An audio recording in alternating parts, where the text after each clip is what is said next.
Hey everyone. So today we're diving into a technology that you probably think you know. You see it on fancy wedding invitations, maybe the logo on a leather wallet. But what if I told you that same simple idea, embossing, is at the very heart of a massive high-tech revolution?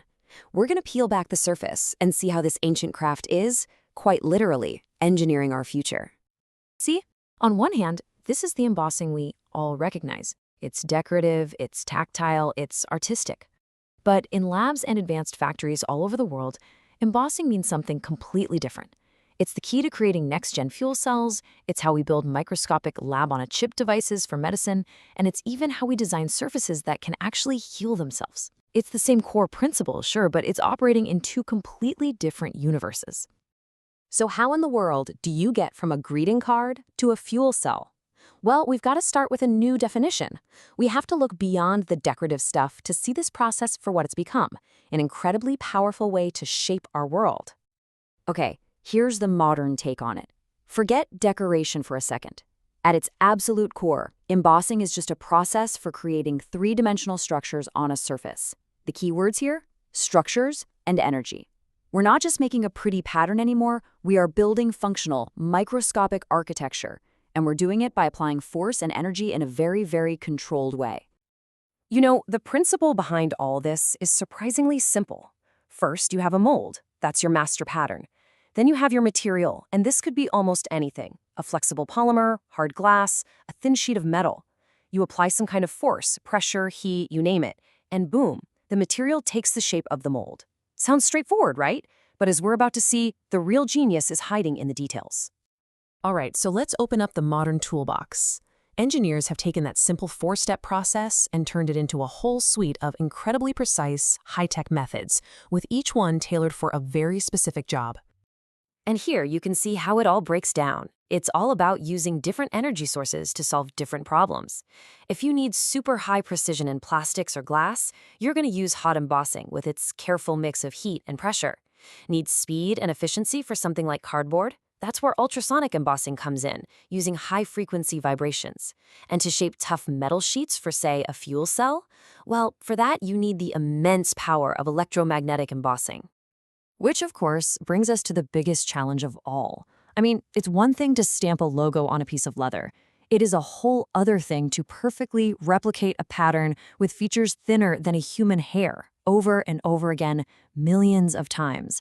How do you control a process at a scale you literally can't even see? This is where the real science comes alive. Researchers are on this constant quest for perfection. They need what they call high fidelity, basically a perfect copy every single time.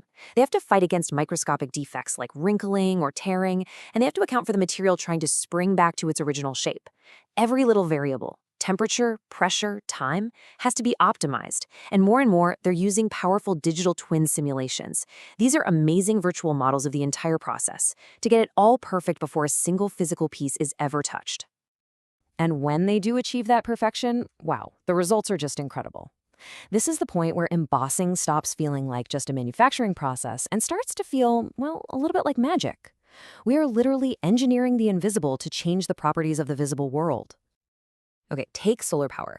By embossing a sheet with an array of microscopic lenses or a special texture, you can actually control how light behaves. You can trap more of it, guiding it down into the solar cell instead of letting it just reflect away. That one simple-sounding step can dramatically boost the cell's efficiency. Or look at medicine. Scientists are now embossing these tiny, intricate channels, pumps, and valves onto small polymer chips. What they're creating is a lab on a chip. This little device can perform complex medical tests, stuff that used to require a full laboratory, on something you can hold in the palm of your hand. I love this one. It's a perfect example of biomimicry, learning from nature. By embossing a surface with the exact nanoscale texture of a lotus leaf, we can make it super hydrophobic. Water just beads up and rolls right off, taking any dirt with it. This gives us incredible self-cleaning, water-repellent surfaces for everything from your smartphone to your jacket. Now, this is absolutely critical for our energy future. At the very heart of a modern fuel cell is something called a bipolar plate. It's a thin metal sheet that's been embossed with incredibly precise channels to manage how gases flow. Perfecting this embossing process is the key to unlocking more efficient, sustainable energy systems. And finally, it's a technology that helps keep our world secure. You know those shimmering holographic marks on money or on high-end products? Yep, they're created using nano-embossing. The patterns are so tiny and complex, they are virtually impossible to replicate, giving us one of our best lines of defense against counterfeiting. So we've come a long, long way from greeting cards to fuel cells. But where is all of this headed?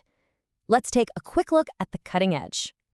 This right here is the really big one. Just imagine a surface that can change its shape just by responding to light or heat or electricity. Researchers are using hot embossing on these amazing smart materials, things called liquid crystal elastomers, to create surfaces that can literally heal themselves when they get damaged or completely transform on command. This is not science fiction anymore. This is the next frontier. And the list of applications just keeps on growing. Scientists are embossing 3D structures onto battery electrodes to help them charge faster. They're combining it with 3D printing so you can add microscopic details to larger objects. In medicine, they're developing special embossed balloons to make heart procedures safer. And they're even using it to create biodegradable printing plates for more sustainable packaging. It's everywhere. So the real takeaway here is this. The simple act of pressing a pattern onto a surface has evolved into one of our most powerful and versatile manufacturing tools. It works from the macro scale all the way down to the nanoscale on almost any material you can think of. Which really just leaves us with one final exciting question.